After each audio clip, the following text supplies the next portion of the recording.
Hey everybody, Randy Patterson here with Boomerocity, and thanks for coming back. This episode's especially fun for me because I interviewed this gentleman's brother, his identical twin brother, about 3 or 4 years ago to celebrate their legendary dad's, who I'm sorry is no longer with us, what would have been his 82nd birthday. Of course, that person was Rick Nelson. The son that I talked to back then was Matthew Nelson, the identical twin brother to today's guest, Gunnar Nelson. Together, they formed Nelson back in the 90s. And man, I think every girl went after these guys. Maybe even some guys. I don't know. I'm not judging. But these guys were just stunningly good looking then, and I'm telling you, not to sound like I got a man crush or anything, but I am very jealous of their hair. Gunnar and Matthew still look great today, and they're just a few years younger than I am. What happened? I must need to find out what kind of donuts they eat or something. But anyway, Gunnar and I sat down and had a very long talk about their book, What Happened to Your Hair? I'm telling you guys, these two men are amazing. They come from, I don't even want to just say rock and roll royalty, which would have been their dad, the late Ricky Nelson, who died back in New Year's of 86, would have been just before midnight in 1985. But also their grandparents, Ozzie and Harriet Nelson. Remember the TV show where Ricky was part of that? And gosh, even deeper ties to rock and roll, you would see one of the musicians that played with Ricky as his backup guitar player was none other than James Burton, who of course played with all sorts of people, including Elvis Presley all through the 70s.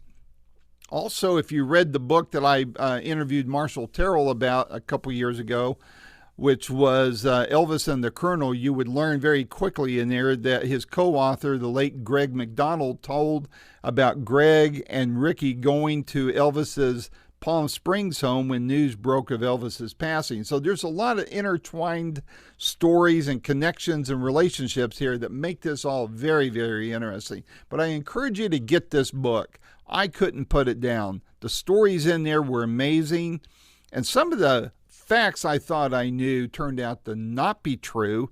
And I'll just say that you'll definitely want to read the part about the untimely death of their dad, because I don't know about you, but I had some misconceptions thanks to our illustrious American press, who smeared their dad's reputation and good name on the front pages and then retracted it on the back pages. So listen to this interview, but more importantly, buy this book and read it. And you'll want to have it in your own personal library, and of course give it as gifts to people who like these kind of books and stories. While you're at it, would you please hit like and subscribe? It helps us out a lot and doesn't cost you a dime. And please share this interview with whomever you think might be interested. So without any further ado, here is my first of what I hope are many more interviews to come with Gunnar Nelson. Until next time, this is Randy Patterson with Boomerocity. Take care. Hey, Randy. How's it going, man? Man, I'm just doing great. Let me turn this up a little bit so I can hear a little better. Hang on. Okay, how's that? I can hear you great. Can you hear me fine? Yeah, you're perfect. All right, good deal. I was really tempted to say, dude, what happened to your hair? But I figured you've heard that a million times already. No, hey, look, it's okay, man. It's okay. Well, I like your background, too. That's awesome. You're just a little biased. A little bit, man. You know, look, it's a pleasure to talk to you and stuff. And, man, likewise. So many of my team have been actually talking great things about you. Marshall Terrell at the top of that list. Hey, hang on one second. I want to introduce you to somebody. Come here. Oh, ready? Come here. Yep, he's an internet sensation. It's my manager, Walter. All right. My goodness. All right. How adorable. Walter's the man. Yep, and this little guy, he's just been a real blessing to the family. He's been really great. And it's one of those things where if I'm on camera, he wants to be part of it. If I'm in the recording studio recording, he's got to be on my lap while I'm doing mixing and all that kind of stuff. He has to be there. So what breed is he? He's a Havanese. So he came from Cuba. and Okay. he's a purebred and all that, and he's the last of his line. Actually, his person kind of closed shop after him, and this color is actually really rare. The red color on the Wow. havings are Oh, he's usually a black and white. beautiful dog. I mean, he Yeah, looks like a teddy bear. He really basically, does. he's a big old gerbil, is what he is. Sorry, I'm getting off point. I'm getting off point. Okay, so we're in it right now. Yeah, all right. Well, where you clicking in from? Nashville? Yeah, but this is my home in Nashville. I'm in my rehearsal room upstairs. I got my recording studio downstairs, and Cool. this is it's kind of cool. This is where all the live stuff happens, at least. Fun. Man, I Yeah, see some buttes of guitars back there. What's your favorite that you have hanging? I don't. They're like it's like one of those things I always tell the ladies that guitars for guys like me is kind of like shoes and purses for women. So it's a disease. It never ends. But I finally gotten to the point now where my collection, each one of them is something that I've really kind of lusted after when I was a kid. And the examples that I've got of them are so good that I'm done kind of. I used to trade my way into things and hopefully trade my way up. And I'm at the point right now, I don't have anything I'm willing to trade anymore. So I'm actually reducing a little bit. I feel guilty because some of these are so cool that they would be anybody else's number one that they play all the time, and they're just kind of staring at me and stuff, and the only thing that I'm kind of like winning with is my ego, I suppose. But actually I record a lot, so they all get used eventually, and Hmm. it's a lot of fun, and I think it's a lot healthier than a lot of other obsessions, but Yeah. it's no less expensive, that's for sure. Boy, isn't that the truth? Has Bonamassa bought any from you? He lives in your neck of the woods No, no, no. sometimes. But he's good friends with a good. We have a mutual friend, a guy named Norman Harris, who has a guitar store called Norman's Rare Guitars out of He L.A. just sold it. He Yeah, I just sold know. it. I just got that email, and I was stunned to hear about Hmm. that. But we're actually going to be doing a gig next month. I think it's like the 11th in Los Angeles. They're doing a benefit for Norman's charity of choice, and I get to play at the Canyon Club with Brother Matthew, of course. With I think Joe's going to be there, and Oh, Orianthi and Melissa Etheridge. So it'll be a lot of fun. I've interviewed every one of them. I Oh, feel right on, right that's on. cool. Love them all. Love them all. Yep, they're great. It's I tell you that documentary on Norman. Wow, I mean that I learned so much. Watch it. Did you see it? I haven't seen it, but we always visit Norman every time we come into LA. And Matthew and he's got a really cool setup where he's got a couch basically halfway through the store that's already mic'd up and all that. So he Hmm. he basically bamboozles all of his friends to like sit in front of the camera and play a song or two. Matthew and I don't need any coaxing. It's a lot of fun. But the last time we were there was amazing because he went into the back because his real stuff, Norman's real stuff, was always in the back that no one ever got to Hmm. see. His stuff out front was always great. Don't get me wrong, but it should have of some of his stuff really really should have been in a museum decades ago. It's Yeah, so yeah. rare. And he brought out a couple of acoustic guitars, and they're beautiful. They're really nice, really odd color. It's a Gibson color called TV white, which you never really see because TV white was designed for when television was black and white, and they wanted it's not really white, it's more of like a cream color, but it's designed with contrast so it would pick up really well on black and white televisions. And the two guitars he handed me and Matthew, they're both beautiful, matching guitars, except for the one that he handed Matthew had a pretty obvious split that that had been repaired that went across the face of the guitar. And he said, Matt's playing a little bit on it and stuff. We started playing a little bit of Ricky Nelson music, and then he said, "Do you know what you guys are playing?" We said, "No, no. What? These are beautiful." He goes, "Yeah, these were the guitars that the Everly Brothers were playing on stage at Knott's Berry Farm. That last gig they played before they had their falling out. And Don, that split one was the one that he broke over his brother. And Not and to we give were you guys any ideas or anything, huh? no, not at all. I mean, Matthew and I, fortunately, we still get along, but I mean, we were literally playing history. And Wow. that's the one thing that I love about guitars. If you've ever seen the movie The Red Violin, if you're not a musician or if you're just like a film fan, please go out for all your viewers and your listeners and rent that movie because it really explains what the guitar obsession is. Because it basically, in a nutshell, tells the story of the life of a violin and all of the owners throughout the centuries. And we always feel that these vintage guitars, they kind of hold the mojo, they hold the soul of everybody that's owned it and played it. Mm-hmm. And it feels kind of magical, to all of Mm-hmm. us. Mm-hmm. And half of my instruments are vintage, half of them, the ones I actually use and take on the road, are not. But I'm trying to put my own mojo into them and do Yeah. all of that. But they're cool, man. It's really nice. It's like art that you can enjoy and play, and hopefully other people can enjoy through you too.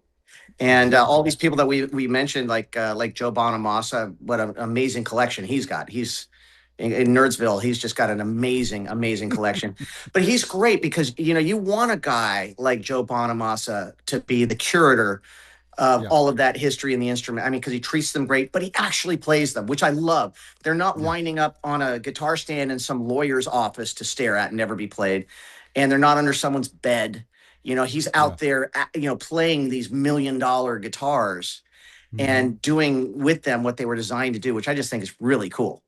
I do too. I don't play. I used to dink around, but I never got beyond my first few chords. But when I lived in Dallas, I used to love going to the Dallas International Guitar Festival there, Oh, yeah. and different guys would be there playing, and bands show up. I saw Sure. Nugent there, and a bunch of others. But man, it just for me, just as a fan of people like you who can play them, to me, like you said, they're art and there's such stories to them. I saw Clapton's collection after he auctioned it all off. They had it on display there at the show, and I mean, standing, a foot away from Blackie Yeah. was like, you feel like you do when you're in a historic, home or theater or something. There's just that sense of incredible history. What I also love about Blackie in particular is that Blackie never left the Fender factory. That was a collection of parts that he had lying around in little bins around his house, and he just decided to build them one day. And it just made history, which is great. Scratched up, bruised, battered, like Mm-hmm. we all are. Yep. And you can still make magic. That way. Yep, yep. So, well, man, I love this book. I heard about this book. Marshall and I were talking a year ago, I Hmm. think, because he and I have a mutual friend in Nancy Lee Andrews, who was Ringo's ex fiance before he married Barbara. Okay, and she Wow. lives there in Nashville. And Wow. I hadn't heard from her a while, so I shot him a note because he and I, she's a mutual friend of both of ours, and we have other mutual friends and such, and that's a long story in and of itself. So he said, "Man, you hadn't heard," so he called me, and she had fallen and hurt herself, but she's all good now. But we started just talking about the business and all that. He goes, "Dude," he goes, "there's a book coming out that you have got to see." I guess it was earlier this year we were talking about 9 months ago, and he goes, I said, "What is it? Tell me about it. You writing it?" He goes, "No, but I'm helping with the editing," and he told me about your book.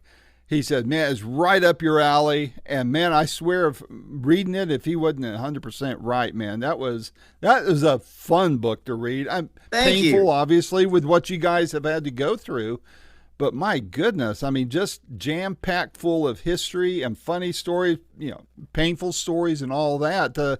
What drove you guys to decide to write the book? Well, Matthew and I are always full of stories. That was the impetus of everything. When we play our shows, and we have for decades, we always kind of explain to people, especially if we were doing the Ricky Nelson Remembered show that we do, it's best described as a high energy rock concert meets an Annie biography episode, because we've got stories that go back 125 years with the family history and Right. and all of that, and it's the family's each generation's effect on our culture, and people loved hearing the stories. So I mean, I think that was originally kind of the impetus of things. But this is also the 40th anniversary of our father's wreck and his Mm-hmm. crash. And so, as his sons, we wanted to hopefully set the record straight officially and powerfully on the truth of what caused that crash, as opposed to what the press had made up. And that wasn't really fair to do to our dad. And I mean, it's taken Right. 40 years to get to the point to where we could actually talk about it and get some good attention and set that record straight. And the other thing was, we were having a conversation about, let's say, 2 3 years ago with Dana Strum. And Dana Strum is not only the bass player in the band Slaughter, but he's been around forever. He's a very smart guy. Um, Helps manage Vince Neil and stuff. He's just been in rock and roll forever. And he was actually the guy that connected Ozzy Osbourne with Randy Rhoads. And okay. yeah, it's been around forever. And so we were talking to Dana, and he said, "Listen, because I know you guys, I know the truth of you, of how you were raised, what you had to go through to make music, what you've overcome in order to bring the rock." Now, the problem is most people don't because of the way you were marketed back in the day with your record company. They did the easy sell. The low hanging fruit was, hey, man, let's pimp out the boys and let's sell all of their pictures to the teen magazines, which, by the way, even back in the day, we never did a single interview with the teen magazines. Um, and let's market these guys as the long hair, pretty boy, Nepo babies and all that stuff. And just who cares? We'll sell a lot of records. But that really did me and Matthew a long lasting disservice, really. And this really wasn't a matter of ego. It was just kind of one of those things where it's like, well, that's not really fair because people don't know that making music to us was our way out of our personal ghetto, because our lives growing up was not Ozzy and Harriet. It really skipped a generation. And, the truth of the matter was Matthew and I started playing music when we were 6. We started playing professionally in the LA club scene when we were 12, even though we got branded with that whole Sunset Strip scene thing that was happening in the mid 80s through the 90s. Matthew and I never did that. We actually started out professionally in clubs 10 years before your Van Halens and your Motley Crues and all that stuff. We started playing as kids with all the skinny tie bands that were happening 10 years earlier. So the bands like the Knack and the Bangles and X and all that. Those were our contemporaries. And we kind of wanted to tell that story. I mean, we still are the only unsigned band to actually be the musical guests on Saturday Night Live, which we had booked, believe it or not, before our father's accident. And the timing couldn't have been worse for us because, obviously we lost our dad. And then Matthew and I wound up doing what we had been booked to do, fulfilling our contract 2 months after that. And, it just wasn't a good look at the time, even though we'd been working so hard. There were a lot of jaded press people that were having a lot of fun dogpiling on our dad's reputation and making up some allegation that drug abuse on the plane contributed to the plane going down. And at the time, we had a bunch of well-meaning lawyers who were saying, hey, you can't talk about this right now because we're trying to work out a settlement for all of the families of the band members that went down in the plane. And one of the conditions is you can't tell the truth about what caused the plane crash. But don't worry about it, boys. When the NTSB report comes out in 8 months, 9 months or so, the world will know the truth. We were so young. We were only 18. We had no idea. That's not really the way the world works in entertainment or the press. And of course, when the NTSB report came out 8 months later and exonerated our father and explained that it was a faulty heater on the plane that caused the plane to burst into flames, that was, no one in the press apologized to us or our family for making up those allegations. Of course, the findings wound up on page 10 on a Wednesday edition. And that's just the way it goes. And that onus kind of followed us around for a while. And frankly, our dad didn't deserve that. He was the greatest guy. I know it's normal for sons of to deify their deceased father, but the guy lived and died for rock and roll. I mean, he gave his life to be able to go and do shows. He was doing 300 shows a year up until the day he died, and he really didn't deserve that. So, I think that all of that contributed to one day we always put in our mind, it'd be really nice to write the truth about that in some form, some way. But there was so much more to talk about, so much more. So it was all interesting stuff. And I mean, I'm sure you found from reading the book, this isn't a couple of guys that are whining about anything. We have a really strong sense of humor about everything that has happened, and everything happens for a reason. But, we found out that our superpower has always been gratitude. It's always been finding a silver lining in every cloud. And I know that's been, it's been vilified by the jaded, industry right now and all that. But it's kind of what our families always stood for, going back over 100 years. And we always felt that and I know Ozzy always felt this. There are two things that he suggested that we never talk about, or any entertainer should ever talk about: politics and religion, because you can't win. You can have your own personal opinion, but if you want to turn off half of your audience right out of the box, please, by all means, think that you're some cultural savior. Our job, we always felt, was to make people forget about the fact that their relationship at home sucked, or they had tons of debt, or they hated their boss, or whatever. We wanted to, at our shows, give people 2 hours where they could escape from all of that. And that meant not pulling back the curtain on the wizard, so to speak, especially back in the day when we first released our records. So we thought, in good due time, we would know when it was time to actually put pen to paper. And we started talking about it, as I mentioned, after we talked to Dana Strum. And we took up the challenge, and we got ourselves a publishing deal with a company that is a mid-level player that has major label distribution. They go through Simon and Schuster. Mm-hmm. And we did that deal and kind of forgot about it. And then we got a phone call from our publisher saying, hey, if you guys want to make Christmas this year, and we basically planned our whole release strategy this year on your guys' book at Christmas, we need a finished manuscript in 3 weeks and 2 days, period.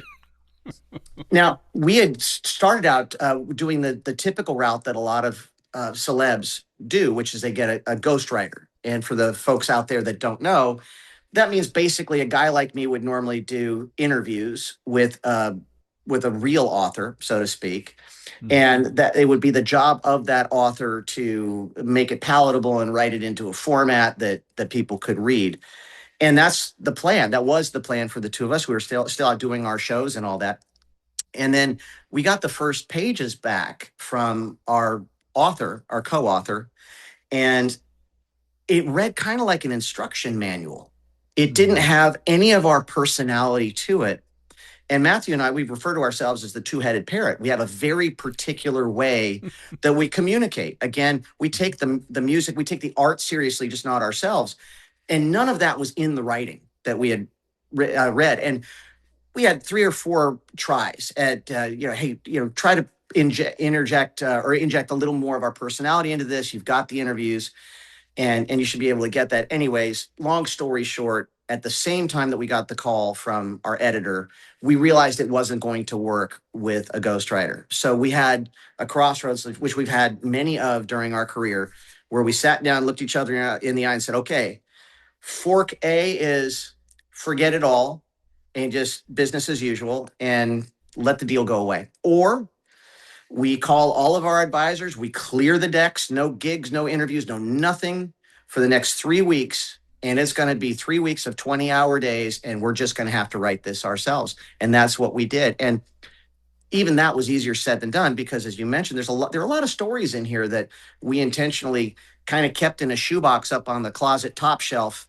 not to be looked at. And it forced us to actually face that. So the mechanism that we thought we were going to use was much like the dirt from Motley Crue. We thought it was going to be, okay, let's pick out certain instances in our life, and each of us can do a take on our perception of that occurrence. And that turned out that wasn't going to work. So there were certain things that I remembered a little more clearly than Matthew, some things that he seemed to remember a little more clearly. And the only time we actually wrote together about the same event was the chapter early on in the book, where it was each of our perspective of what happened the night our father passed away. Yeah. And as you'll find from this book, as similar as Matthew and I are, because we're twins, we also have very different personalities and different perspectives on things.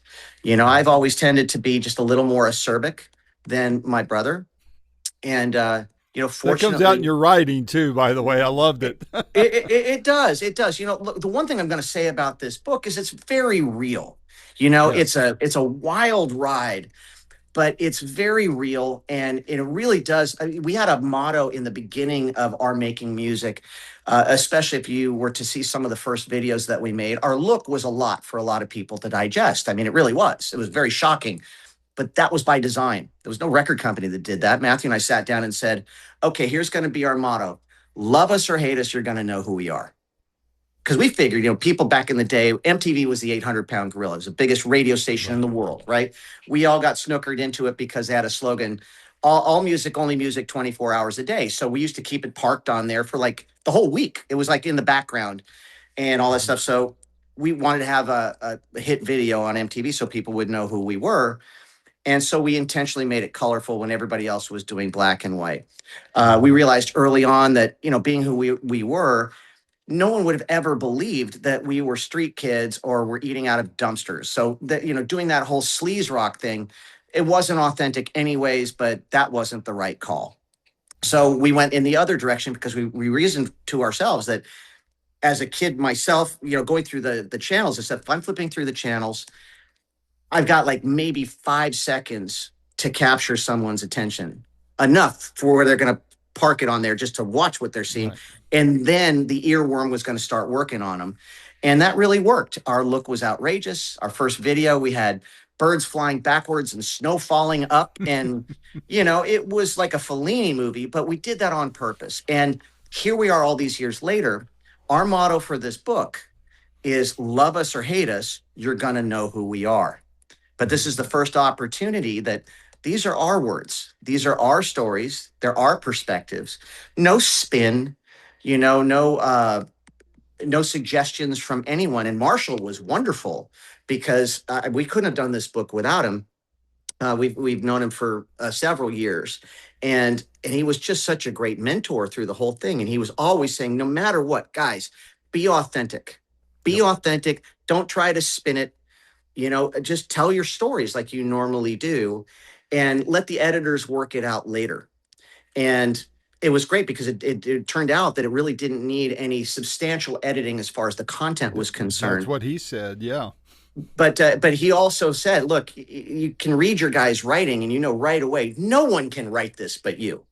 Just the voice that you're using and the honesty that you're wielding through this whole thing. No one can do this. So enjoy it. And here we are. We had no idea, really, especially at Christmas time and stuff, that the book was going to make the splash that it did. It's still the #1 book in the biography category on Amazon, which is great. And I don't know if it means anything anymore, but one of my personal goals is to be on the New York Times bestseller list, and we're working towards that. But it's legitimately a best-selling book now, and that's something that no generation of Nelson has done, which I'm pretty excited about. Wow. We've got a lot of... What's that? Go ahead. I'm sorry. Oh, I was just going to say, the thing that got me about the book, Gunnar, was, first of all, I hate to admit this, but I was one of those that didn't see that NTSB report buried back in there until I read your book. I have to admit, the press had me thinking that drugs had to do with the plane crash. And isn't that a shame? Well, we had people coming up to us at shows, man, still. I mean, up until we released this book, to be honest with you. And Matt and I love meeting people after shows, and we spend hours doing that because Grandma Harriet always said, boys, if you're doing this, remember, you're in the connection business, and always keep that in mind. So that's cool. And plus, we're at the point in our career where we can actually do that now. Back in the day, we couldn't. And we still had people, up until 6 months ago, well-meaning people coming up going, God, loved your family, loved your father's music. It's really too bad that, freebasing cocaine brought the plane down. It's like, yeah, well, no, that's not at all what happened.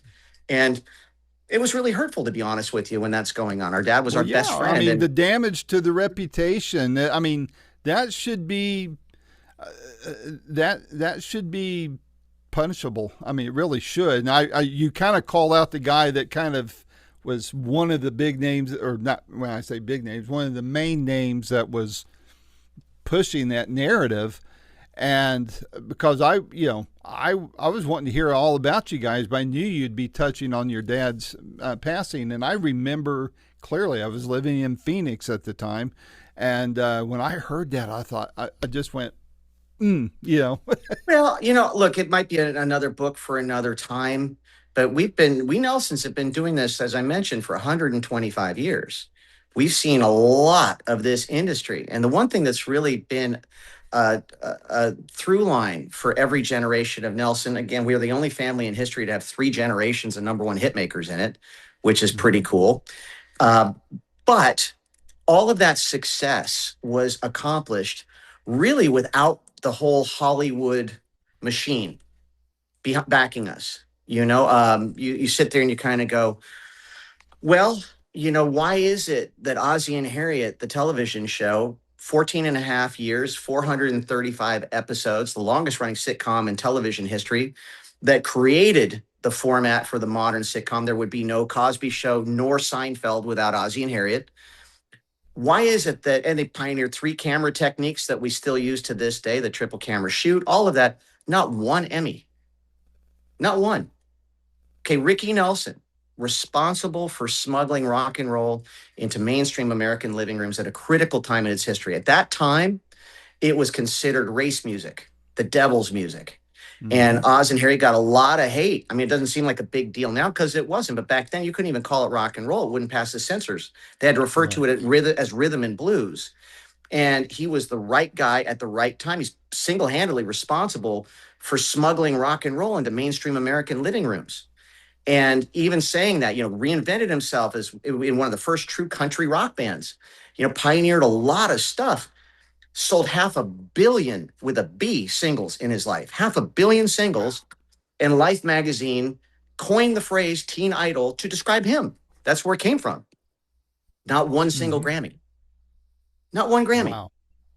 And you kind of sit there and you go, gosh, is there something behind that? Well, yeah, there is, because the older I get now and the more exposure that the common person is getting to the faults in our industry, there are really 2 sides of the road you could stay on. One is you do a deal with the devil and you sign your name on the dotted line, then you become the golden boy, and all of a sudden you're fast tracked and you're at the top of the charts and you can do no wrong, right? Or you don't do it that way, and you've got a tough road ahead of you. You're going to get a lot of closed doors. You're going to have to build the freaking window to come through. And that's what our family's always done. I'm very proud of that. Grandpa Ozzie back in the day, again, probably subject for another book. He was an up and comer, and he was approached by the Skull and Bones to join the Skull and Bones back when he was going to college. And he just said, look, fellas, I've looked into it. It's really not my thing. And they were like, well, the privilege that this could give you and the fast tracking and all. He said, it's not my thing. They said, well, this is going to affect your family forever. You know that, right? And he said, yeah, I appreciate that. And, then he had to be a guy who got a law degree from Rutgers that no one knew about. Ozzie wrote, produced, edited, directed, and starred in all 435 episodes of the show. He had a number 1, like I mentioned, with Grandma Harriet when he had a big band in 1935 with a song called And Then Some. And he had to create and then own his own show, much like Desi did, in order to just get on television. It's always been trying to find this really interesting way in. Like Matthew and I didn't have Disney behind us like so many artists did, which is interesting because, man, we would have made back in the day a lot of sense for Disney to back. We could have been those Disney kids. And next thing you know, we would have owned the radio forever and, would have turned into Taylor Swift and all of that. And it just never happened that way. And we're actually really glad for that, to be honest with you. It's been a really challenging road, but man, the stories are epic. And, I love that adage too, as a guy who's had kids. I've always explained to the kids that anything given is never appreciated. And I appreciate everything. I think that's where our gratitude really does come from. We've got a great attitude about life and what you go through when you're just trying to be good guys in the worst business in the world. Our business sucks. It straight up does. And, Hunter S. Thompson had it down, and he was talking about it, but we've never wavered. We've always been, each generation, they've just been Nelsons, and they've just tried to make people feel good and entertain them and inspire them and all that. In our grandparents' day and age, they provided a surrogate family for millions of people who might not have had a very good family at home. That's right. They grew up with the Nelsons, and they always took that as a responsibility, and they took it seriously, and it was the same thing with our dad. His personal struggle, obviously, as punctuated by Garden Party at the end of his career, which was, you can't please everyone. You got to please yourself. Yourself. His whole Yep. thing was like people saw this freakishly beautiful guy on television, and they tune in and stay tuned in for the show to the end to hope Ricky Nelson was going to play a song. When he didn't, they were disappointed, but they tuned in the next week. Ozzy knew what he was doing, and Mm-hmm. I mean that was really great. But it turns out like when you're ridiculously beautiful and you're on a television show, it's a blessing and a curse Yep. because Yep. you don't look like the critics that are panning you in the press. You got a lot of hate going on because frankly there are a lot of reviewers in our dad's day that lost girlfriends of theirs to Ricky Nelson posters in their locker. You know, and it's just Yeah. a fact. And honestly, when Matthew and I came along, really we got our record deal. Our The estate was millions in debt. Mm-hmm. Matthew and I personally were down to $16 in a joint bank account, and we've been living on McDonald's for 2 years and sleeping in the trunk, sleeping out of our car, living out of the trunk of our car.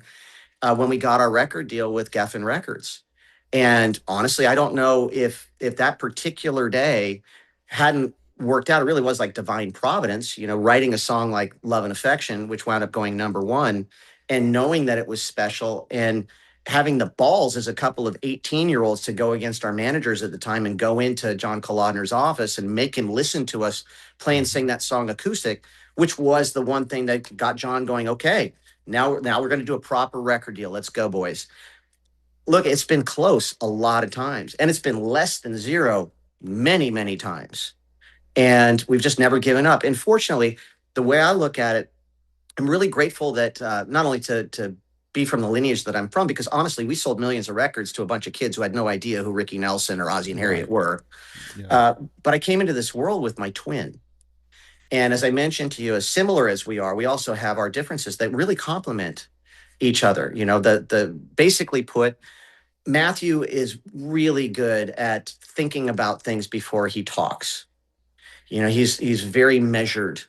He's a calming person to have around. I'm absolutely the opposite. I was the twin that was born 45 minutes after my brother, cord wrapped around my neck, breech birth. Before everybody was doing cesareans, that was a Mm-hmm. natural birth, and I almost pulled an Elvis Presley. I was almost his brother Jesse. And it was Yeah. close. So as the guy that got kicked in the head for 9 months straight, I came out of the womb with a little bit of an edge and a little bit of an attitude. And I'm the kid who doesn't have a filter. But I'm the guy. Not really. I'm working on it. But at least where you stand with me. I'll let you Right. know. And I think that comes across in the writing. And It that does. balance really works for the two of us. I'm so grateful to my twin for rounding off my sharp edges, and I dare say I think he's grateful to me for being the locomotive that wants to just bust down the Full steam walls. ahead. Yeah. Yeah, Yeah. but look, I've needed my brother a lot over all of these years, and he's needed me too, and it's Yeah. worked out great. I think God put us into this world together for a reason, and taking that 1,000-yard view from everything, hindsight always being 2020. I say this in the book. If someone were to have approached me now or approach me now and say, okay, here's what's going to happen to you. You're going to be the most famous people in the world in this industry for a year. All of your dreams are going to come true. You're going to put your family in the Guinness Book. You are going to be on posters just like your dad in lockers all over the world. And you're going to see the world and play to 20,000 people a night for 13 months. However, it's going to cost you not only everything you're going to make, but millions of dollars after that you're going to have to pay off over 35 years until it's finally paid off. You're Mm. going to become pariahs overnight through no fault of your own. The industry is going to change, and you guys are going to be the pinatas that represent that whole confidence rock era that the world is going to shift from as they go into grunge.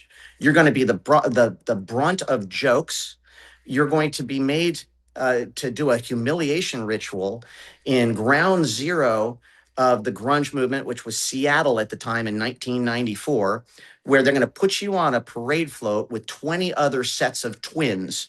And at 3 miles an hour, you're going to be brought through the city of Seattle playing your acoustic guitars backed up to stanchions while the entire city flips you off.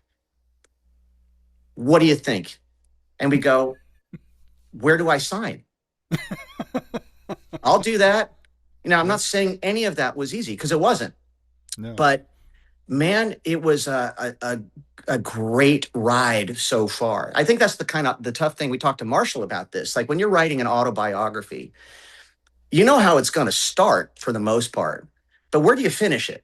Because you're still writing your story. You're still moving forward, hopefully. And in our case, it had just become time when that last person came up to us in an autograph line and said, "Hey, too bad about what caused your dad's crash." Or somebody offhanded had lumped the two of us into, the Julian Lennons and the Dino Desi and Billies and all that stuff, the sons and daughters of that had come before us. Our story was just very unique and very different. Yeah. And much like a lot of people that didn't have any famous lineage at all, listen, man, music was our only way out. That was it. And I don't know where we would be with that. I know I wouldn't be here right now. I wouldn't be here right now, probably alive talking to you, if I didn't have my twin and if I didn't make certain choices. And we also write about in the book, I mean, I've died 3 times, been brought back. There's a chapter on probably the closest call you can have in an airplane. And we tell a story about that. And our challenge was trying to figure out how to end this book. And in talking to Marshall, what I decided to do was I wanted to end the book with a chapter called "What If Pop Hadn't Died?" And kind of got really honest with that and went through that. Mm-hmm. And those are the kinds of things that I think about from time to time. Like, what if some of the worst things that I've gone through in my life, the hardest things I've gone through in my life, what if they hadn't happened? What if we had had the upbringing that so many people thought that we had? Mm-hmm. Just a trust fund and basically music as a hobby and an easy road. Who knows? I kind of speculate that I would have been a drummer in my dad's band, would have had a decent life and fun and all stuff, but they would have been his accomplishments. I never would have forced myself to learn how to play guitar. Never would have written any songs, including After the Rain, that had a line in the song, "Don't be afraid to lose what was never meant to be," that millions of kids heard and saw with that video and got inspired by. For anybody out there that is going through just a lot of shit to make their dreams happen, what I realized over time is that you're going to get tested the most when you're the closest to making happen what you've always dreamed of making happen. It's kind of like the flak is always the thickest when you're over the target. And that's easier said than done to actually kind of go through that. But the older I've been getting, the more I'm reminding myself, when it's chaotic, okay, you might be onto something. When you're like, this book has upset a couple of people, which was never our goal at all. We're not that way. We're not bitter in any way at all. We're grateful for everything. But there were some people that did some pretty shitty things to me and Matt. But we always turned it into something cool. We talk about our friend Jack Ponte, who's quoted on the back of the book, which is, "I've never seen 2 guys who could make more out of nothing than you two." And our response was, "Thank you." And he said, "I didn't mean it as a compliment." But that was the difference in the way we looked at life. Yeah. Jack, God bless him, wound up, at the end of his life, angry and bitter and alone, and kind of a cautionary tale. Yeah. Matthew and I just wrote a bestseller, and, we've got a lot of things to look back on, but, we've always been able to find some joy and some peace in even the chaos that was going on around us. And I think nowadays, because the world is interesting, let's just say, so much anger, which, by the way, is designed by a lot of really bad people, because, house divided cannot stand, but I've always had really strong discernment, and I've always wanted our through line for everybody, the true north in our particular compass is, hey, man, we're all stronger together. We can find something in common, even if that's a cool song that we like or a cool book we like to read. Matthew and I are always we have our tough moments too, as far as our attitudes are concerned, but there are 2 of us. So if I'm having a down day, fortunately, I got a twin. Yeah. and he can talk me out of it. Same thing goes the other way as well. But we've really needed that, and you can kind of get that from the flavor of the book. Hmm. That some of these days have been pretty freaking dark, man. But here we are writing about it and laughing about it.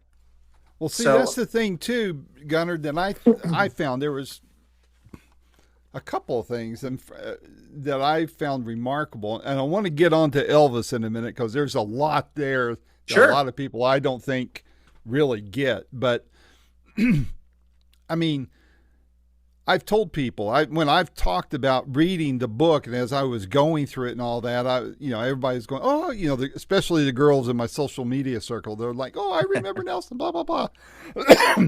Excuse me, and I'm saying you got to read the book, man. I said it's tough. It's funny and it's tough. And what I found very striking about you two was just the brutal honesty in a very how you articulated that, and it could have been a puke bucket, right? right.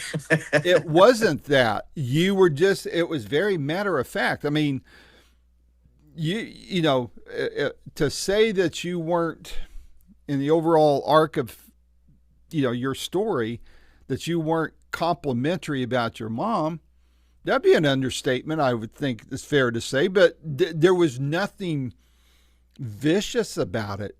It was just like, hey, yeah, I won't say how I interpret it because it may not be what you meant, but it's like, hey, mom wasn't the mom type, right? I always say she and was that she was created born without the mother gene.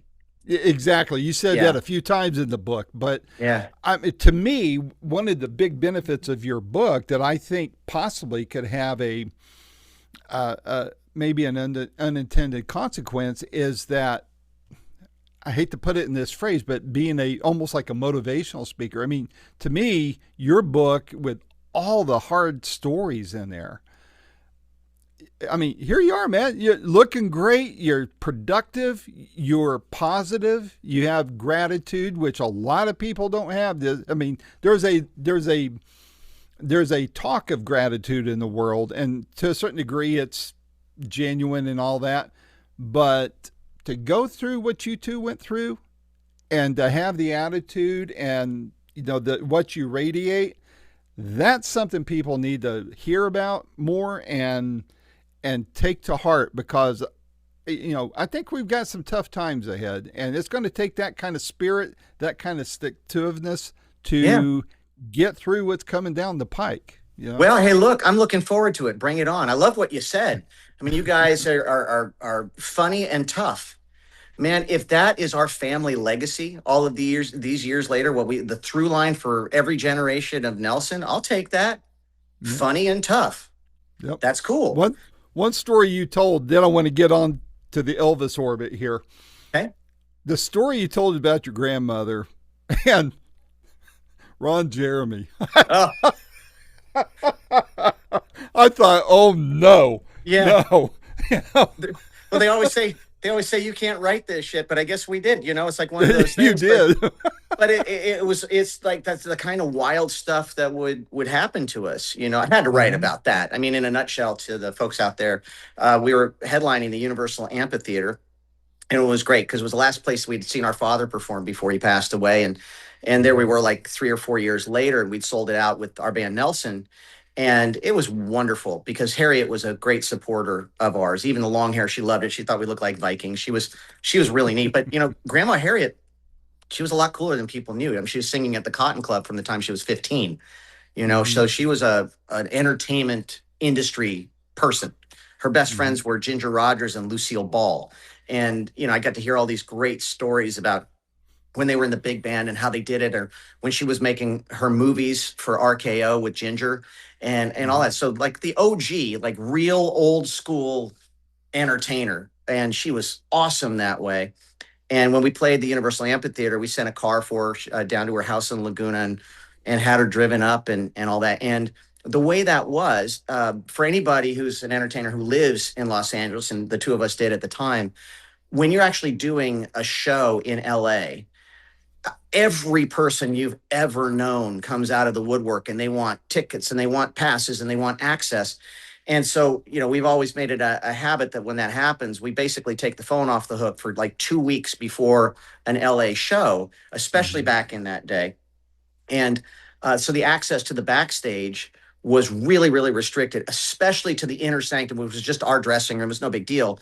But everybody was on notice that back in that area, that was just for me and Matthew that one day. And the only person that we wanted to have access was our grandma, Harriet. So she wouldn't be bothered and everything was cool. And, back in that day, there was the porn star Ron Jeremy, who was famous for, I don't know how he did it. I mean, I kind of know how he did it, but he always seemed to find his way to these no access to anyone allowed places at people's shows. Famous around LA, for, I don't know how the guy, found his way backstage at a Metallica concert when they had like tons of security, but he just said the right things to the right security guards or whatever. So particularly for Ron, because we knew Nina, or we knew Grandma was coming, we made sure we told the security there, okay, Ron Jeremy, we all know Ron Jeremy. He's not allowed. I don't care what story he spins, and he will. Okay. You tell all of the employees here, he is not allowed backstage. Our grandma Harriet is coming to the show. So that was understood. So Matthew and I go do our formalities, our interviews, all the stuff, pre-show and all that stuff, and welcomed Grandma Harriet there and showed her to our dressing room and did the whole thing. We took our eye off the ball for like 15 minutes and went back to start getting ready for the show. And we walked into our dressing room, and there is Grandma Harriet leaning over a grand piano that's there in the dressing room, having a conversation with Ron Jeremy, who's playing classical piano and laughing and telling stories. I don't know how he managed to get back there, but Grandma Harriet loved him. She thought he was, I love your friend Ronnie. Is he an actor? It's like, yeah, Grandma. Yeah, he's an actor. And it was funny, but people didn't know. But, Ron apparently went to Juilliard. I mean, he went to Juilliard School of Music. He was a classically trained concert pianist, and he worked as an English teacher before he started doing the other stuff. And he was charming and loquacious, and Grandma Harriet just thought he was great and never knew that entire time. And of course, Matthew and I are sitting there just kind of like biting our tongues as we watched Ron go over to the deli tray and make himself some sandwiches and stick them in his pocket and walk out with his free band T-shirt. But yeah, that's one of my fun stories from the book. That I read that, and I was I was by myself. I was laughing out loud from that one because the pucker factor was high when I saw those two talking to each other. It's like, oh man. Well, on this Elvis thing, I mean, to me, Elvis and your dad is symbolic of how the industry can be sometimes. Because I think about it, I read Greg McDonald's book that Marshall helped write. Mm-hmm. And in that book, there's a story of when Elvis died, Greg and your dad was at Elvis's Palm Springs house to try to keep the fans at bay because they were marching in and was going to take stuff. And in that book, it talks about, your dad and Greg standing guard and having to chase people off. And then some, obviously some of the women are like, oh, there's Ricky, and that kind of thing. But with that, there was always the Elvis and Ricky, camps and all that, kind of like Beatles and the Stones.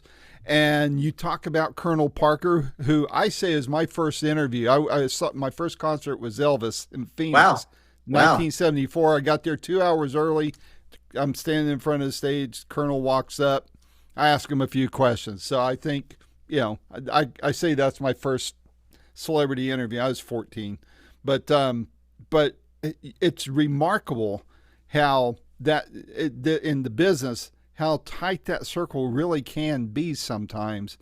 And, you mentioned the Colonel a few times in the book and the advice that he gave you guys and all of that. I mean, really, I would venture a guess that there probably was just friendly competition between your dad and Elvis. And ironically, your dad had James Burton with him on your grandparents' show from That's right. Time That's to right. time. Well, there was definitely, they were really close frenemies. those two. Our dad obviously really admired Elvis, of course. And he was concerned because the first time he actually met Elvis was at the Knickerbocker Hotel, probably 1957. This whole thing happened, and Elvis was in town making movies, and our dad was invited to one of Elvis's parties at the Knickerbocker, and he was always concerned because he thought, well, maybe Elvis is going to think that I've been stealing his thing and all that. The door opens. Elvis is talking to somebody across the room, sees our dad in the doorway, forgets what he's doing, runs across the room, grabs our dad, picks up and goes, "My God, Ricky Nelson is here. Ricky Nelson is here. How's your mom and dad?" Apparently, he never missed the Ozzie and Harriet show. He was a fan. Wow. And their friendship started that way. And it was always a friendly rivalry because at that particular time, it seemed like Elvis and Ricky were trading the top slot on the charts all the time. Mm-hmm. Mm-hmm. And they did it with a different approach. I love this. When our dad was inducted into the Rock and Roll Hall of Fame, John Fogerty said, Elvis turned off a lot of parents. Ricky didn't. Pat Boone turned off a lot of kids. Ricky didn't. He was that right guy. And you're right. That little rivalry was kind of like the Stones and the Beatles, so to speak. Mm-hmm. I mean, look, Elvis is Elvis, man. There's only going to be one Elvis. But where Elvis was this extrovert who came at you with violence, it was like, wow, our dad did the opposite. He was an introvert. Chill. Yeah, he just sat there and rocked that lower lip and batted his Maybelline mascara, and the girls went that close-up shot. Ozzie knew what he was doing, man. It really did work.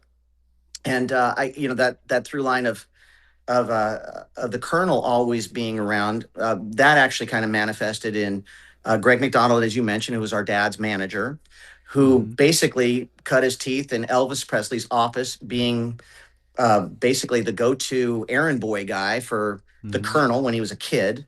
And he got to be in the room and watch how all these deals were made. And I really think that the Colonel was kind of an unsung hero. He was vilified pretty much unfairly, because if you look at it, it's like, oh my God, well, he took 50% of everything Elvis made. Well, yeah. But honestly, if you look at it, that 50% that Elvis got to keep was insane, an insane amount of wealth. And none of it would have happened without the Colonel. That wasn't an argument. So woulda, coulda, shoulda. Was it a standard commission? No. Did he hide it? Did he hide the commission? Did Elvis not have a choice? No, Elvis made a decision. He knew. Yeah. He knew. And that was the thing. Nothing was hidden.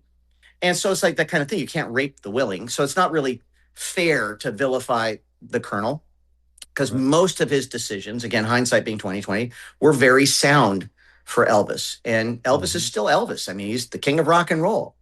Yep. He wouldn't be the king of rock and roll without everything that happened, including the Colonel. So Matthew and I found ourselves in the Colonel's house, and this was 1986. Our father had just died. We write about this in the book, and we call this chapter The Lost Year. And the lost year was the year after our father died. Matthew and I were only 18, broker than broke, trying to figure out what the next move was going to be, because, we were without a net at the time, like I mentioned. And Greg recommended, he knew that we were lost. He recommended we could sit down and talk to the Colonel.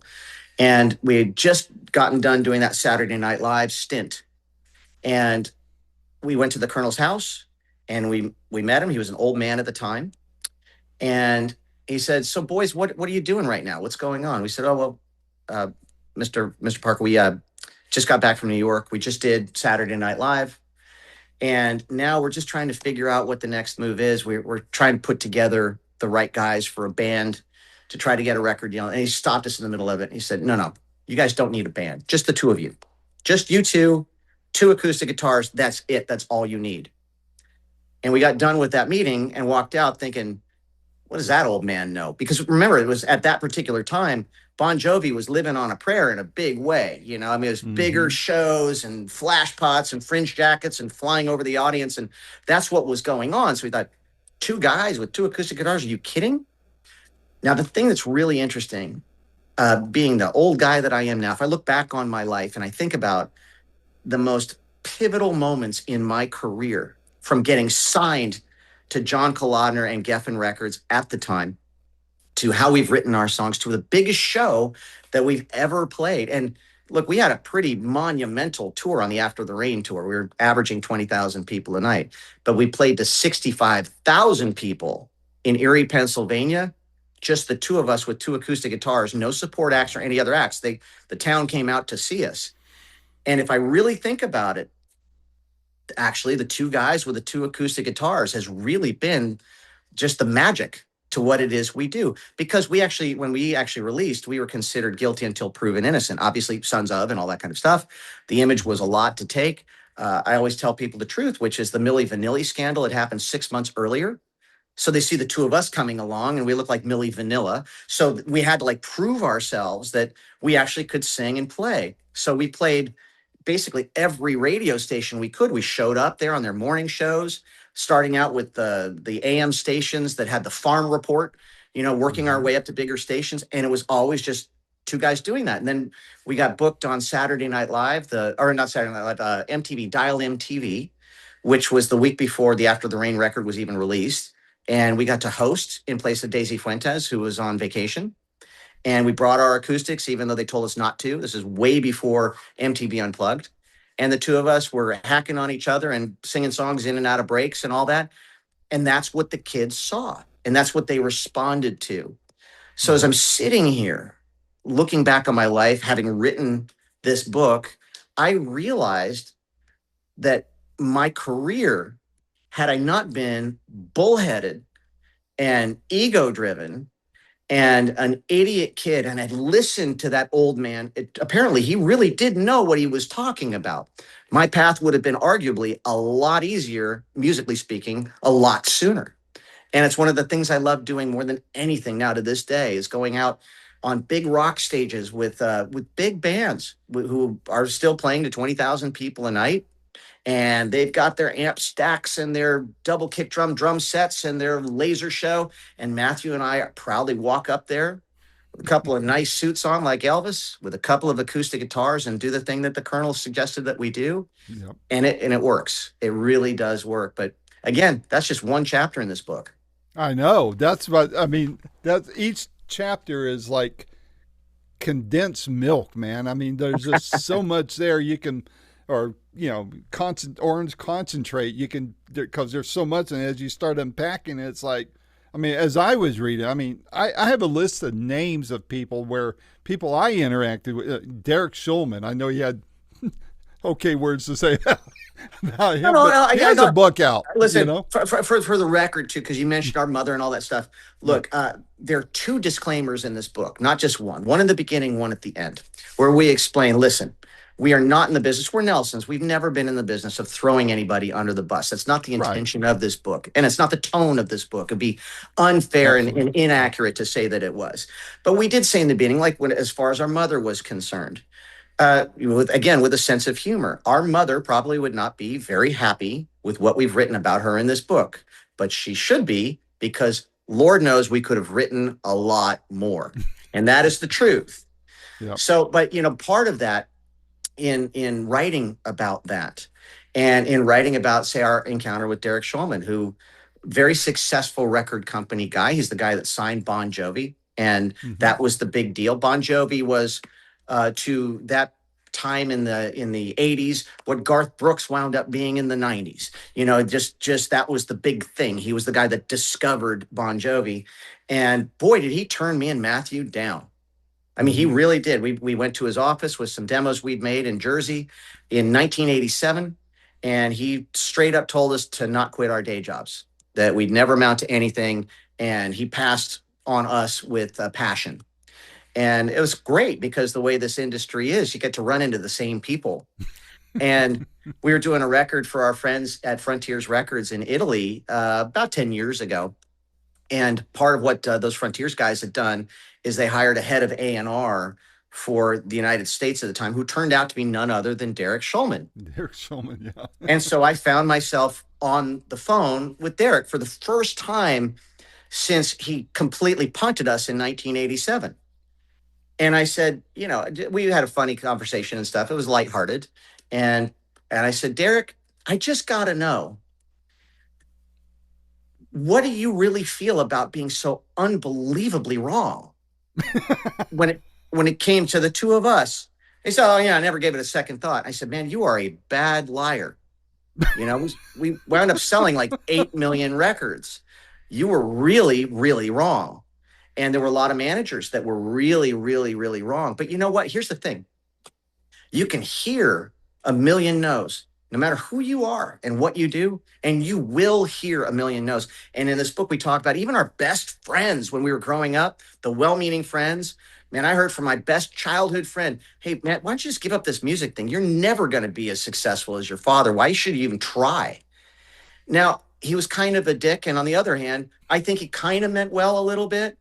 And, it ended the friendship at the time because I realized like no real friend of mine would say that to me, but he was sincere about it. And that was his opinion. And, and he was wrong about that because you only need to hear one yes. You are one yes away from a completely different life at any time.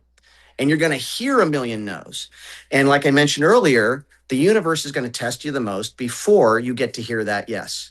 It wants to know that you're serious, that it's not just something that you feel like you kind of want to do and all stuff, because sometimes your faith in the forces that be, in your own ability, in what it is you want to provide to people, sometimes that's the only thing you've got because you're surrounded by a bunch of people who don't think or don't want you to do what you say you want to do. But you are at all times one yes away from a completely different life. That's right. It's like they say the answer is always no if you don't ask the question. It's the same thing. If you don't put yourself out there, yeah, that's fine. You're going to live a nice, comfortable life under the radar. And you know what? I'm sure you somehow isn't amazing no matter how much we all stress and worry that things always work out in the end. Somehow they do. Sometimes it's not what you think and all that, but it always works out according to God's plan in the very end, no matter. I'm a worrier by nature anyways. I still haven't learned that lesson because again, it's easier said than done. But my brain doesn't know the difference, about all the stress I put on myself. But I have to remind myself, hey, it looks pretty grim today, but I'm going to get out of bed. I'm going to make my bed first thing in the morning. I'm going to hit my studio. I'm going to work in the studio on this song that I just wrote that I'm really excited about, even though there is no freaking money in the music business anymore, especially with AI. Everything's changed. Yeah, yeah. But I've got some songs that AI is never going to be able to write.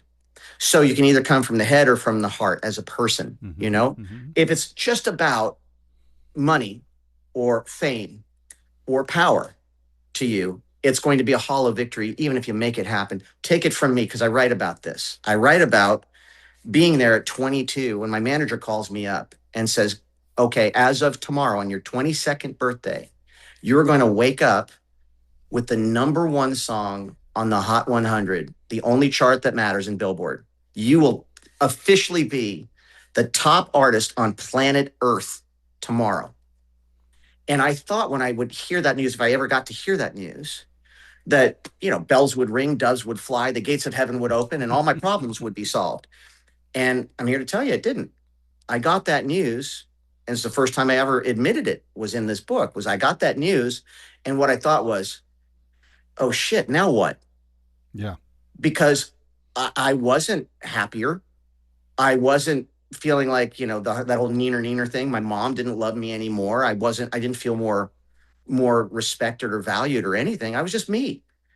And that was terrifying, being 22 years old and achieving my number one goal that I had and realizing the whole time I'd been focused on the wrong things. I hadn't allowed myself, I was so focused on the goal, so single-mindedly focused on it, I hadn't allowed myself to enjoy the ride.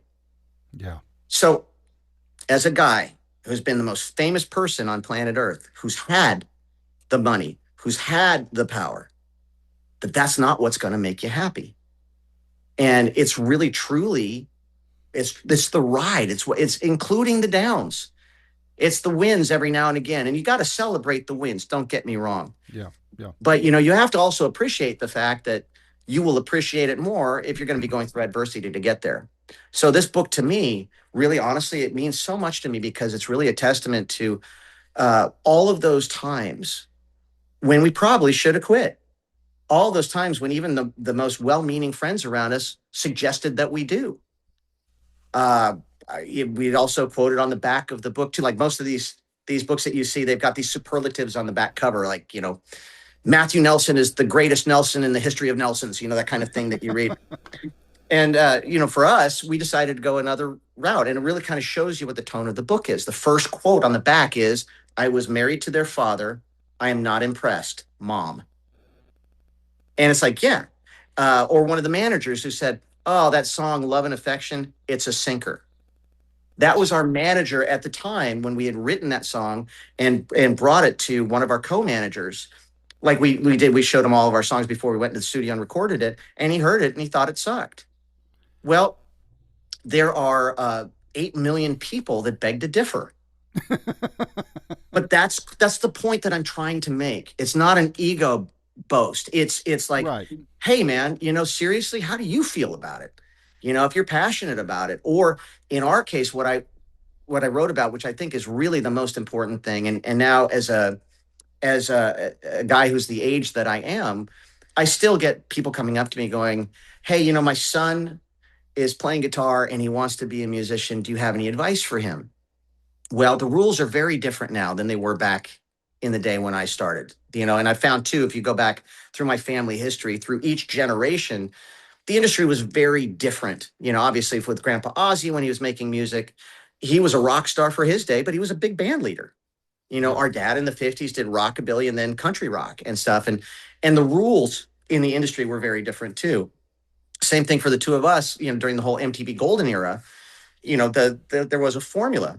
And the formula was, okay, write songs, build a following at clubs, get the attention of a record company who sees you at a show, get a record deal, make a video. The video hits, you're a star. Endofstory.com. That's what kind of like the roadmap loosely was. None of that stuff applies anymore, like in any way, shape, or form. So you have to ask yourself, okay, what is the purpose for expressing yourself in any way? In our case, it was music to begin. Now it's in writing books. But, it really comes down to this. Your reason why you do anything and everything in your life has got to be strong, and it has to be identified. And we write about the fact that when we started making music, and what made it successful until it wasn't really, was that we felt like we were men on a mission. We named the record After the Rain because it told the story of perseverance, of not quitting, of not giving up, of finding the silver lining and trying to take something that was really awful and dark and bad and turning it into something that was positive. That's really kind of been our theme throughout our life. It's a maligned theme. If you look at the what is popular nowadays, there's so much darkness out there and so much oppressive evil, and it's shifted into like, yeah, look at my cars and look at my house and look at my girls and all that stuff. But to us, what we write about, it was about Erin Vallely, who was 11 years old fighting for her life. I'm glad you mentioned her. That was next to my question there. Yeah, I mean, please tell that story. Well, gosh. Okay, Erin Vallely was a beautiful little girl, 11 years old, who was the poster child for Orange County Children's Hospital. She was going through leukemia at the time, and it was not looking good. But she was, again, just effervescent and ebullient and just this great attitude, these big blue eyes, and just the sweetest little girl. And I knew her through a girlfriend I had at the time. Her mother and my girlfriend's mother were best friends, and mentioned this little girl named Erin who was going through her cancer treatments, but loved Nelson more than anything, just loved us. And we decided to make her queen for the day. We had a big show, 22,000 people down in Orange County that she couldn't go to because she was in chemo treatment and she couldn't be around people. She was in isolation at the time. So we all went to her. We pulled up Hotel California, our big 45-foot Prevost bus after the show. We were the biggest band in the world at the time. And we were able to get access at 2:00 in the morning. We went into the cancer ward where all the kids were, and we visited with them for 2 whole hours until the next shift came and we had to leave. And, telling stories and singing songs for them and laughing and doing the whole thing. And you see all these little kids like really fighting the fight and really doing the best they could. And it was a pretty heavy night. And we went back to the bus, and it was one of those things where no one on the bus said a word for like a full minute, just kind of like sitting there thinking about what we'd just witnessed and what we'd been in the middle of. And, our drummer, Bobby Rock at the back, was the first guy to start crying. And it was heavy. It was sobs in the bus. But it gave us this amazing perspective. And the next time we came through the town was about 8 months later. The tour was building and growing, and I got word that Aaron was going to be allowed to come to our show at the same place. And I was excited because, this is oh no, it was actually the Universal Amphitheater. That's where we were playing. And I was really excited because I thought, this is great. She's finally doing well enough. She's not in chemo anymore, and she doesn't have to worry about it, and she can come to the show now. And they said, no, Gunnar, you don't understand. She's not going to make it. And so they're letting her come this time. And so she showed up, and I kind of choked through. I told the lighting guys, and again, the Universal Amphitheater, that night it was 7,500 people, sold out. It was that same show that I was telling you about with Grandma and stuff. And I got to put a spotlight on her and pull her up on stage and sing our ballad just to her. Kind of forgot everybody else was in the audience. And it was just this wonderful, wonderful night. And, it was great for me, great for her. And we went on with our tour. And about 3 months later, I found out that she had passed away just after our birthday.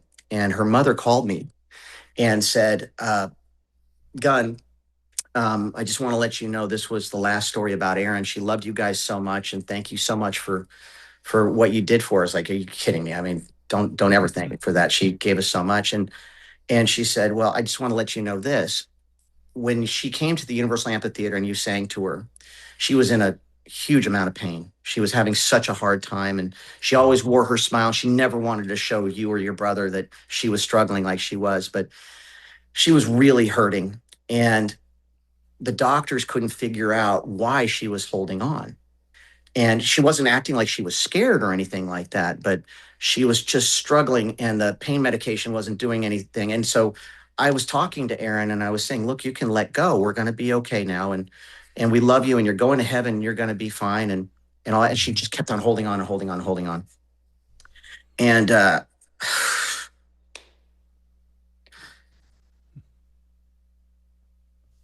take your time, man. I'm sorry.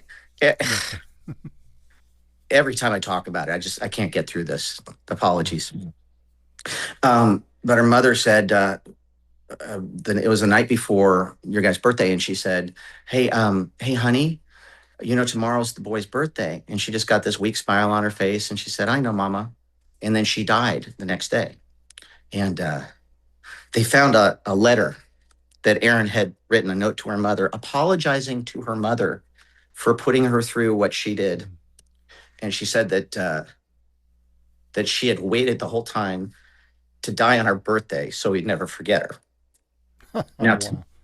Now, to me, to this day, I've never forgotten her. I never will. We raise a toast to her every day on our birthday.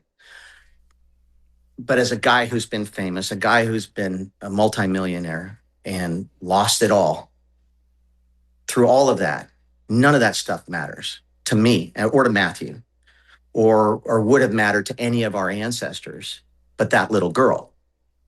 That's what made all of it worth it. Made all of the struggles and the millions owed and paid back over decades and being the brunt of jokes or whatever's happened, all the downs, that one little girl was the true north in our compass. That one little girl and the experience with her was the reason for everything. So when you get screwed over by a record company or a single doesn't hit because the timing's not right or whatever it is, we remember that little girl. And she's the reason, she's the purpose for everything. Yep. And when you actually keep the focus on stuff like that, we all have our reason for doing things. So back to the mother who asks, hey, do you have any advice from my boy who wants to go into the music business? Yeah, I do.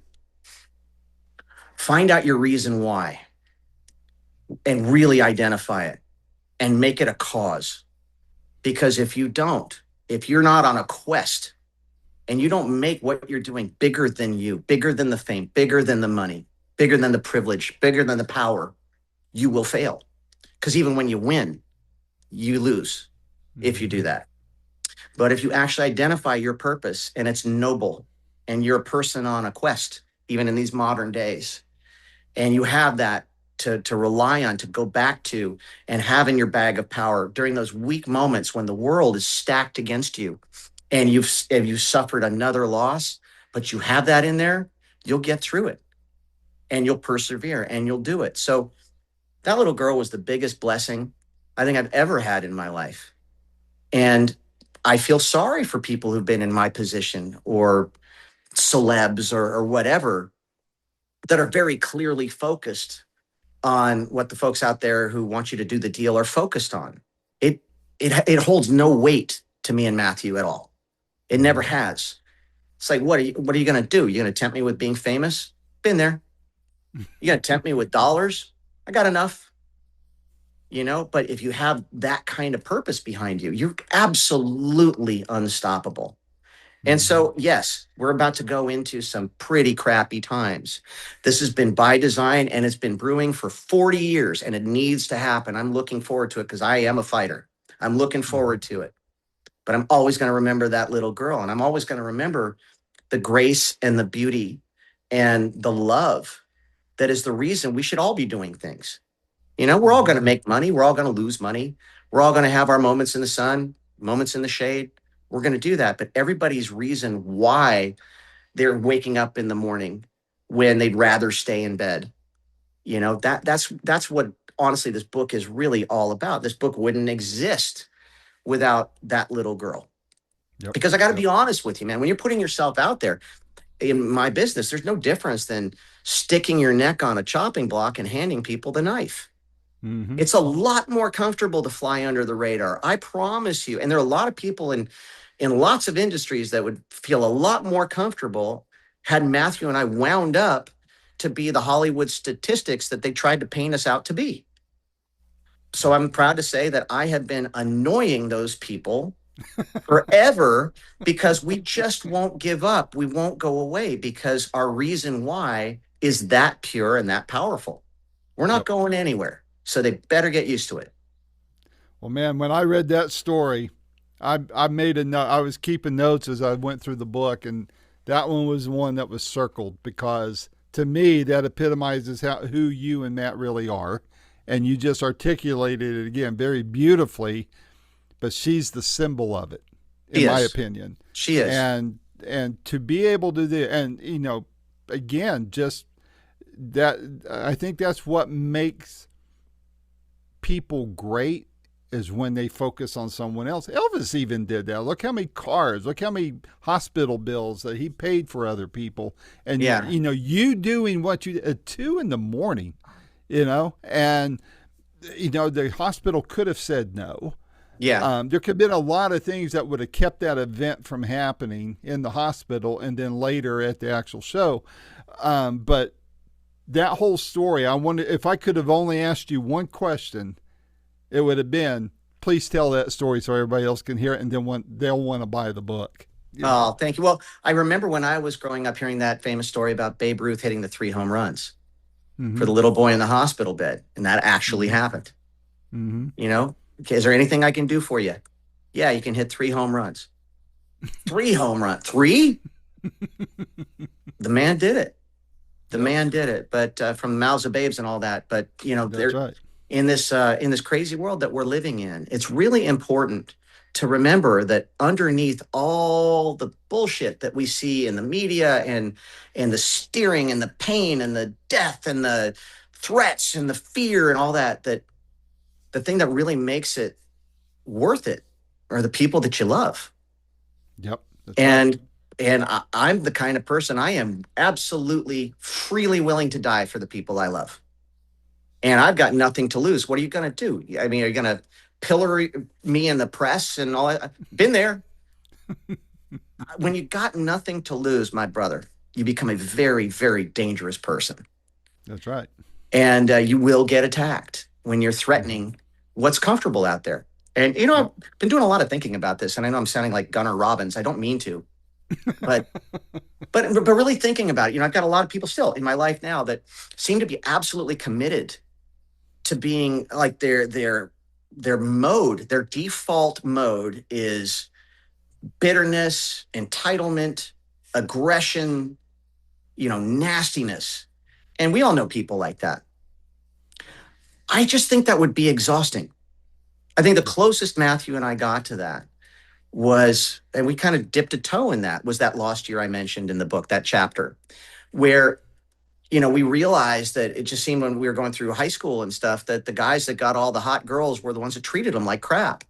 They didn't care. They were takers, and then, it seemed to me like, especially in the press, that, all these people that were getting their breaks and all that stuff were the ones that could take as much. And if you read Machiavelli and his whole thing is like, yeah, being altruistic is a loser's bet and yada, yada, yada, yada. Well, screw that guy. Because, that's not the way it's worked out for me. We got that whole year where we spent money we didn't have, impressing people that didn't matter, and being takers and not caring and all that stuff. And at the end of that year, when we found ourselves broken and broke, no money, no future, no hope, certainly no true north and a compass, we kind of looked at each other across a table at the Ocotillo Lodge in Palm Springs and just had this moment where I said to Matt, I said, "Are you happy?" And he got real. He said, "Man, I'm miserable." I said, "Well, I'm really unhappy too. I mean, I tried all that stuff and I'm not happy at all. I don't like myself. I don't like the way I feel all the time, all that." And that was really the moment where we decided to kind of like shed all of that, any kind of feeling of bitterness that we had that our father had died or how the press had treated him and all that stuff. Sure, we could have gone down that road. We could have kept up with that, doubled down on it. Probably would have, wound up, front page news on Star Magazine as, drug casualties or whatever years later.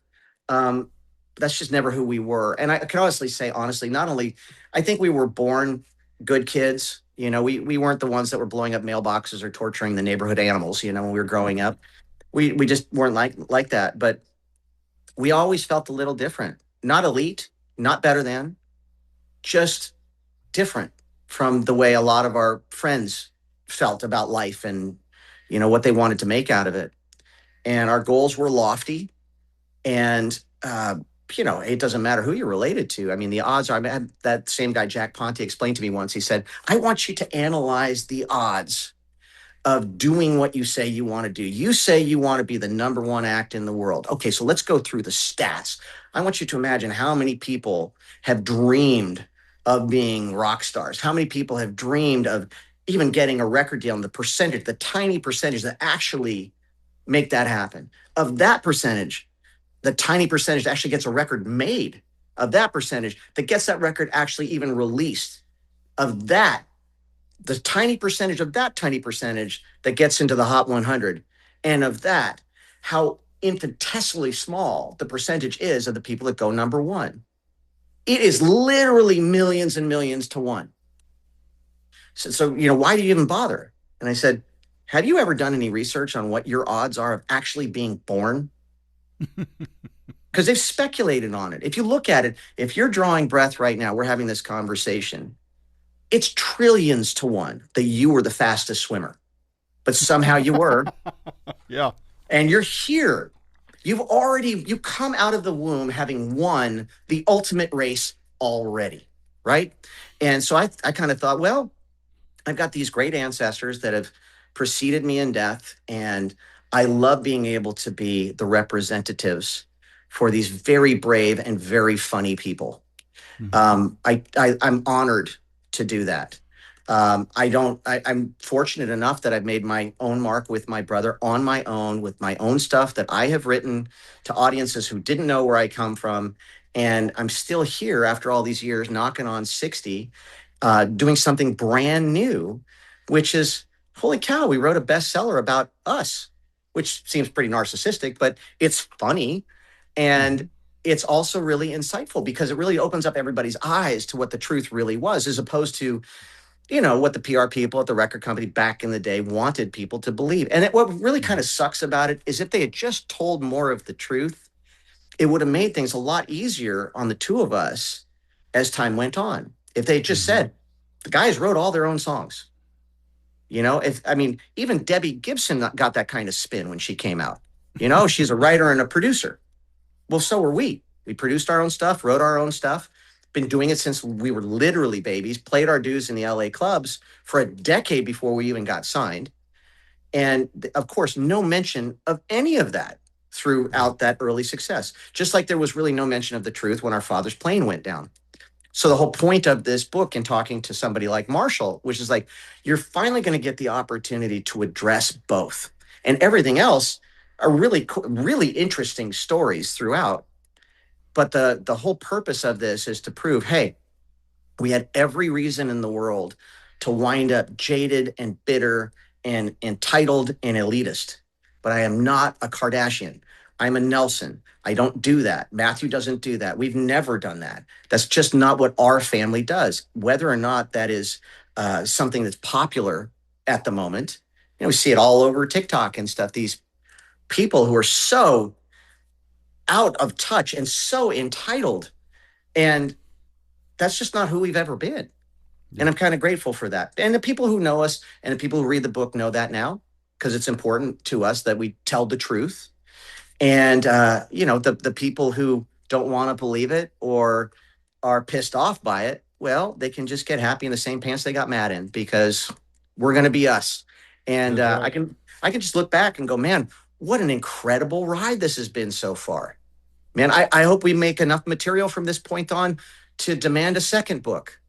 But I talked to Marshall about it. There's so many stories we left out of this book. That would have been the adults only version. Trust me. There's a lot of stuff we couldn't write about, Well, I'm sure you could come up with a great title for it that would be very succinct, very funny. And I got the title. The title is, but wait, there's more. Ronco. Yes.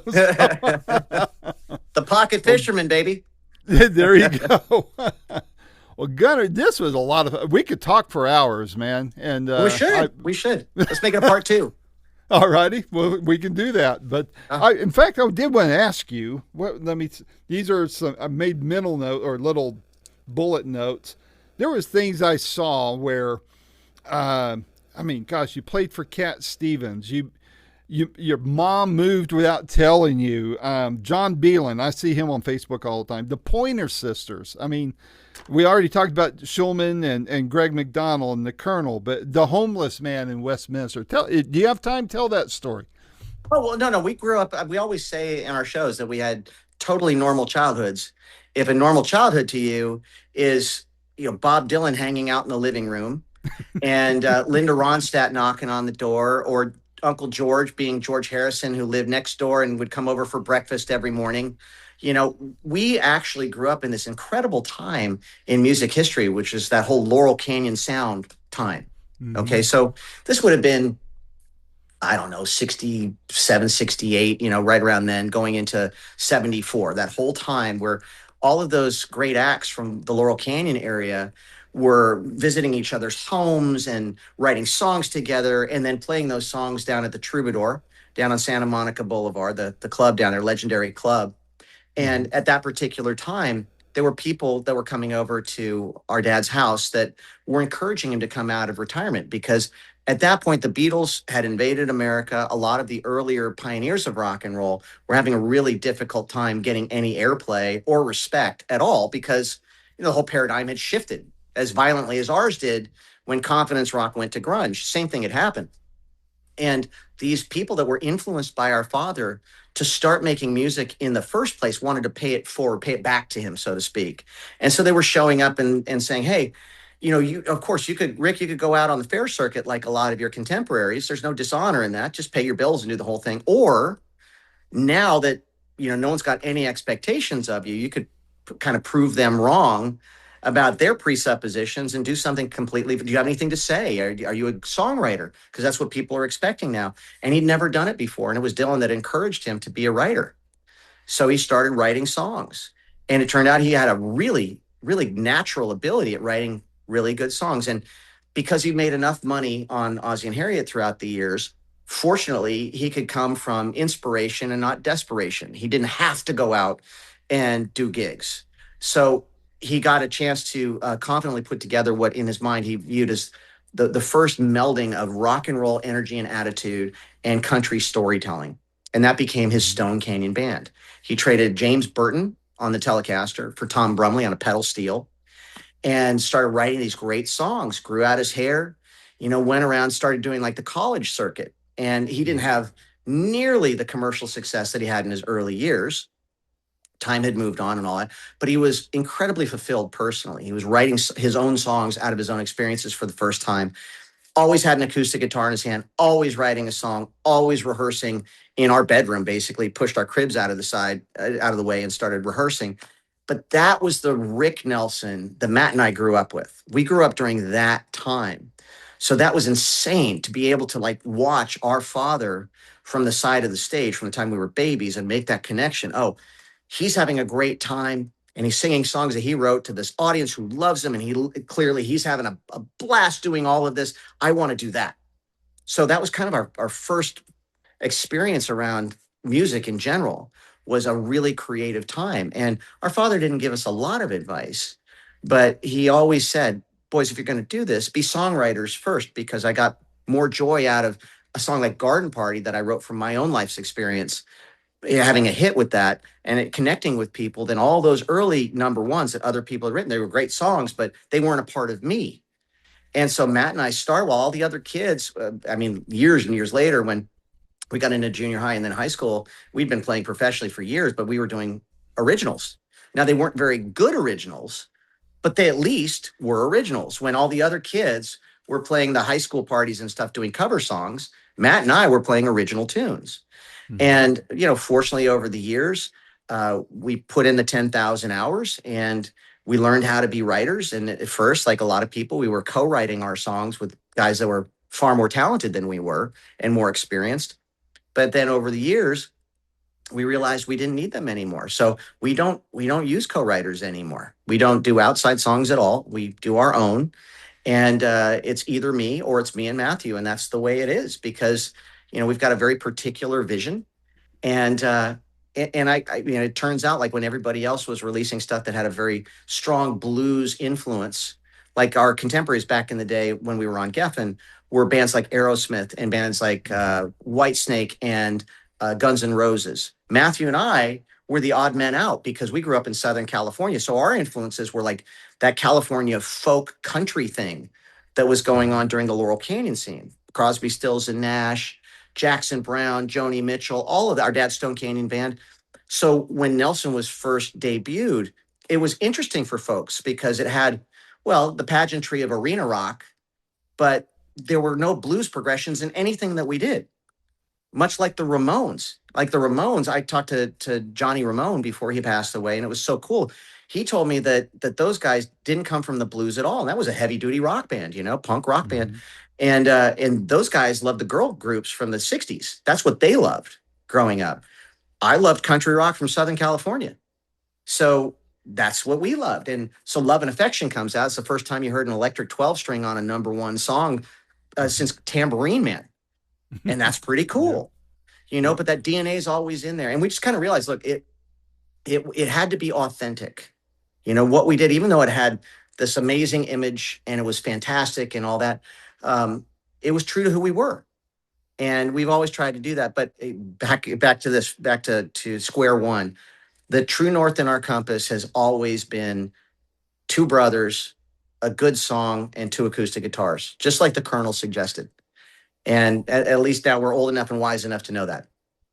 Has I mean, from my vantage point, it seems like Americana has really, I don't know if you'd call it a resurgence or have kicked into a higher gear of acceptability over the last several years. Has that benefited you and Matt at all as far as the kind of music you write and perform?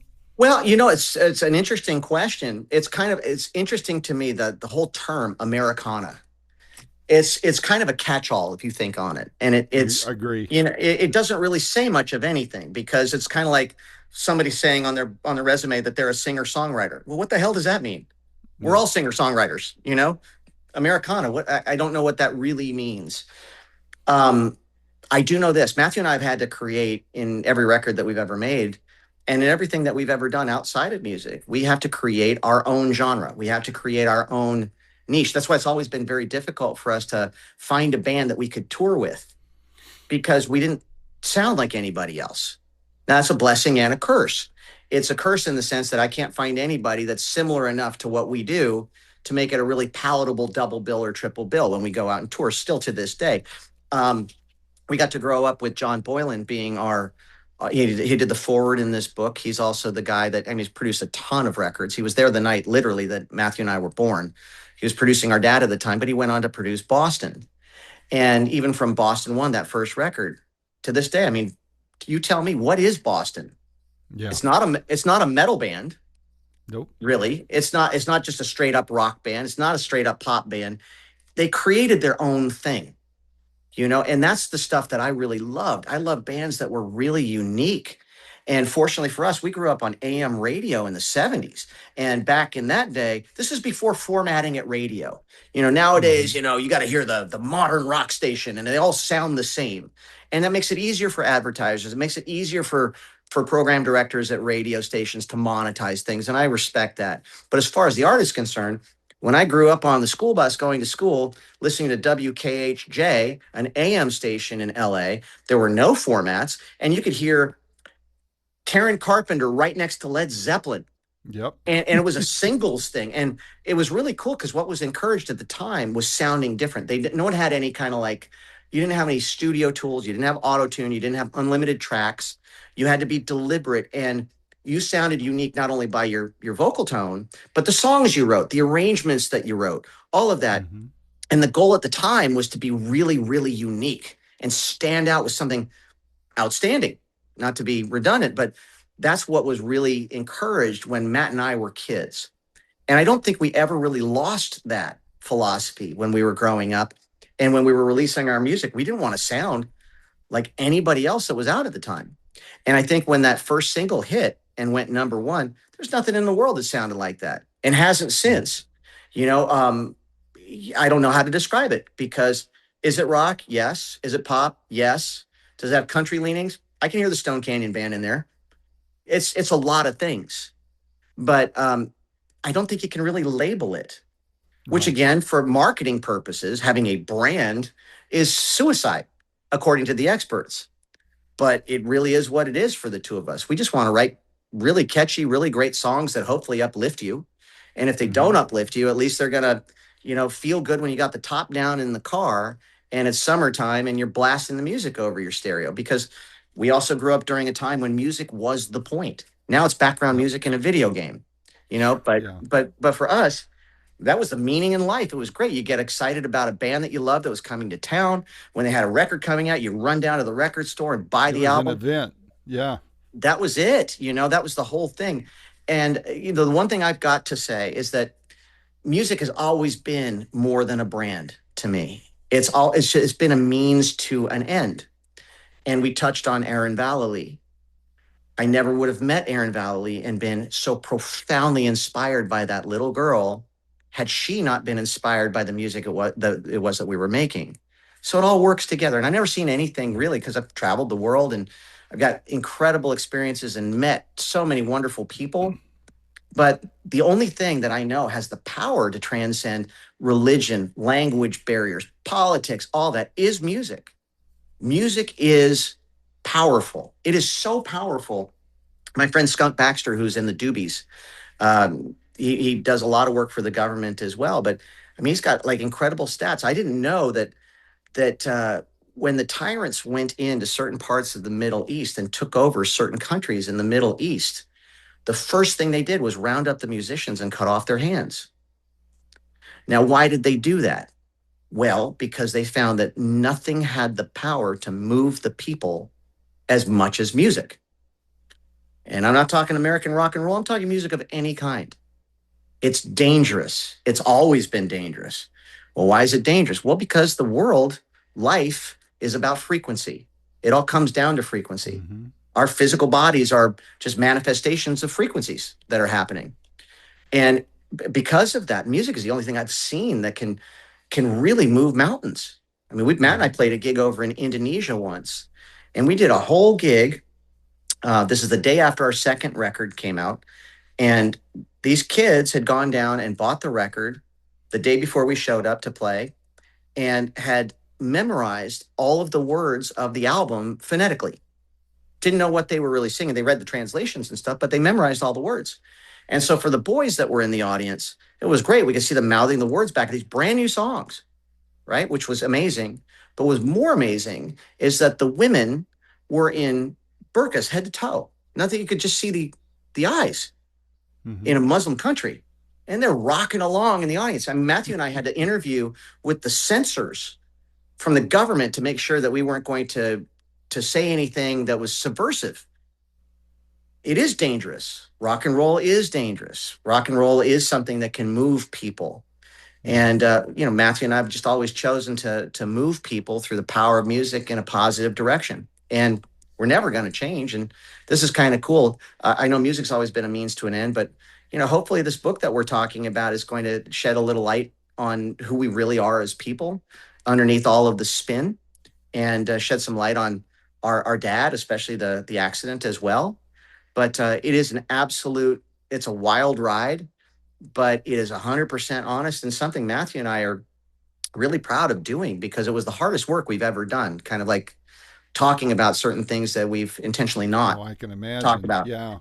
But man, it's really cool. It's cool to be able to look back and go, wow, man, well done, Matt. Well done, Gun. Very cool. Next time we talk, I'm going to ask you what feedback, what personal stories from fans came out of this book back at you. Somebody who's read the book, somebody that was going through crap, and I guarantee you're going to be inundated with stories where people read that and go, man, this, different industry, but this is me. This is where I'm at. I see what they've done. I can do this. This gives me some fuel to keep going. From your lips to God's ears. I hope, man, because seriously, that's my number one goal. That'd be so cool. I do have people coming up now talking about songs like After the Rain, like I mentioned, but no one yet about the book. And it's really, I would love for that day to happen where someone came up and said, I'm doing this now that I was going to quit doing.